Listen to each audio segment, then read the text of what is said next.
Once upon a time, there was a crane who lived near a small pond which contained many fish. The fish feared the crane, for he was in the habit of eating them.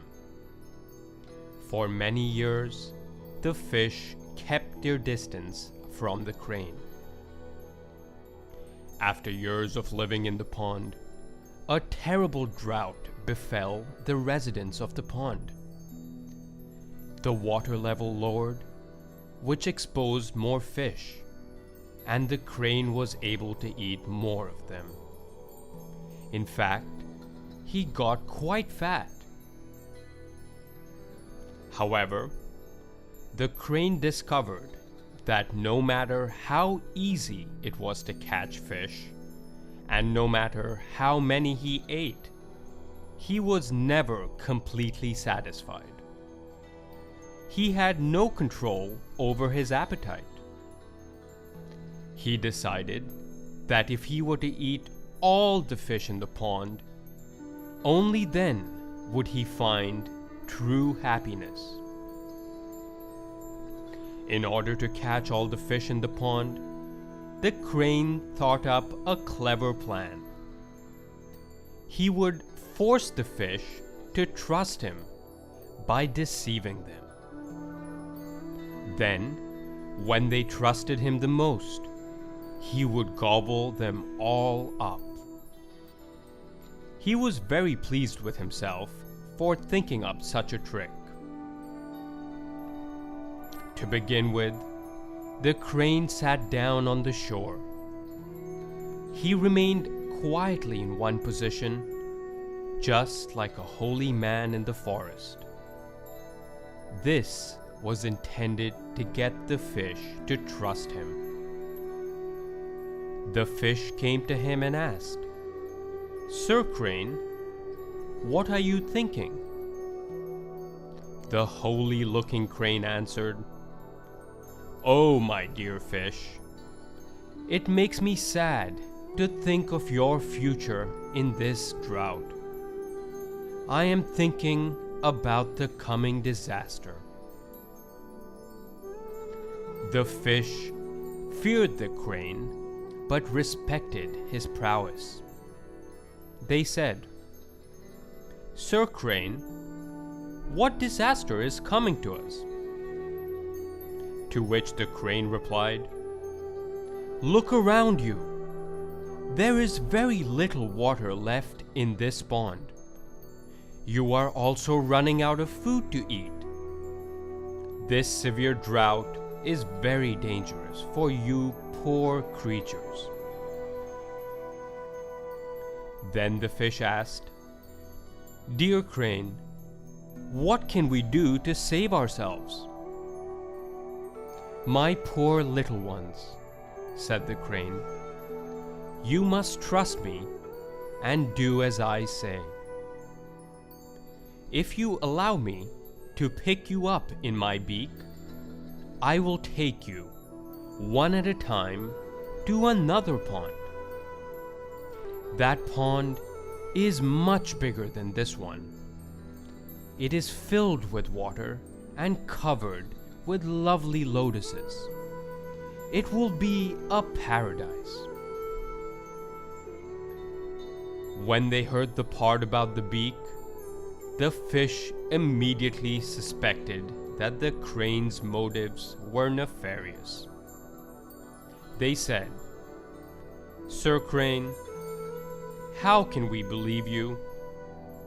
Since the beginning of the world, there has never been a crane who wanted to help fish. Cranes have put fish in their beaks only to eat them. This must be a trick. This must be a trick."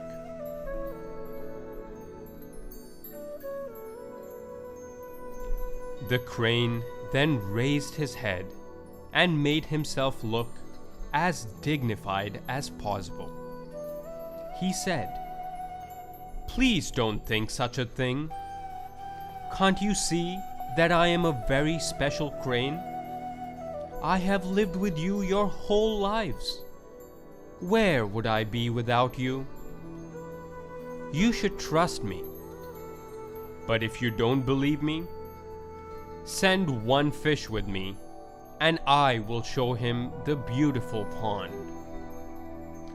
Then, when I bring him back here, you will know I can be trusted." The fish said to each other, "This crane is right, that our fates are intertwined, that we depend on each other. He sounds like an honest crane. Let us send a volunteer. Who shall it be?" A young fish heard the elders talking and thought, "I miss the clear, clean waters which we used to enjoy before this terrible drought ravaged our pond. I doubt this pond will ever recover. We will continue to suffer. I will go with the untrustworthy crane, were it to save us." The crane bent his head and picked up the little one in his beak. Then he spread his wings and flew to the shore of a beautiful big pond. Just as he had said, it was covered with lovely lotuses. The fish was amazed to see such a wonderful place. Then the crane carried him back to his poor old pond, just as he had promised. Arriving home, the little fish described the wonders of the beautiful big pond. Hearing this, all the other fish became very excited and rushed to be the first to go. The first lucky passenger was that same brave little fish. Again, the crane picked him up in his beak and flew to the shore of the beautiful new pond. The little one was sure the helpful crane was about to drop him into the wonderful pond. But instead, the crane suddenly killed him, gobbled up his flesh, and let the bones fall to the ground. The crane returned to the old pond, brought the next fish to the same shore, and ate him in the same way. Likewise, one by one, he gobbled up every last fish. He became so stuffed with fish meat that he had trouble flying back to the little pond. He saw that there were no more fish left for him to trick and eat. Then he noticed a lonely crab crawling along the muddy shore. Just then, he realized he was still not completely satisfied. So he walked over to the crab and said, "My dear crab, I have kindly carried all the fish to a wonderful big pond not far from here. Why do you wish to remain here alone? If you simply do as the fish have done, and let me pick you up in my beak, I will gladly take you there. For your own good, please trust me." But the crab thought, "There is no doubt this overstuffed crane has eaten all those fish. His belly is so full he can hardly stand up straight. He definitely cannot be trusted. If I can get him to carry me to a new pond and put me in it, so much the better. But if he tries to eat me, I will have to cut off his head with my sharp claws."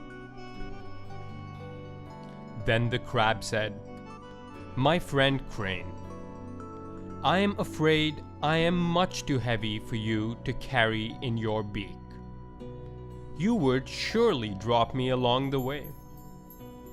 Instead, I will grab onto your neck with my 8 legs, and then you can safely carry me to my new home."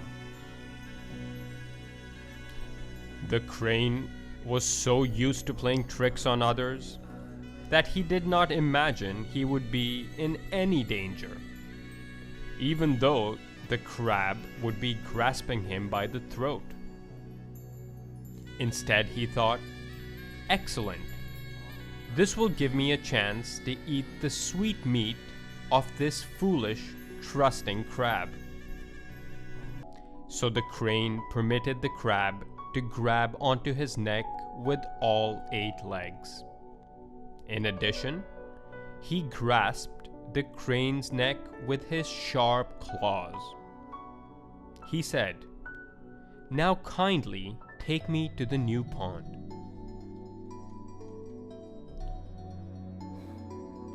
The foolish crane, with his neck in the clutches of the crab, flew to the same shore next to the new pond. Once on the shore, the crab's suspicions were confirmed, as he could see the shore littered with the remains of the dead fish from the old pond. He said to the crane, "Oh, terrible crane, you are a trickster, and you have killed all the fish after having deceived them." The crane said, "Who are you calling a trickster? I don't have to take that from you. I suppose you thought you tricked me into giving you a free ride. But I'm the clever one. I've eaten all the fish, and now I am going to eat you too, you stupid crab." The crab replied, "Those fish were eaten because they were foolish enough to trust you. But no one will trust you now. Because you tricked the fish, you have become so conceited you think you can trick anyone. But you can't fool me. I have you by the throat. So if one of us die, we both die." Then the crane realized the danger he was in. He begged the crab, "Oh, dear crab, please release me. I have learned my lesson. You can truly trust me now. I have no desire to eat such a handsome crab as you." But this old crab had been around. He realized the crane could not be trusted, no matter what he said. He knew that if he let go of the crane, he would be eaten for sure. So he cut through his neck with his claws, just like a knife through butter, and the crane's head fell on the ground.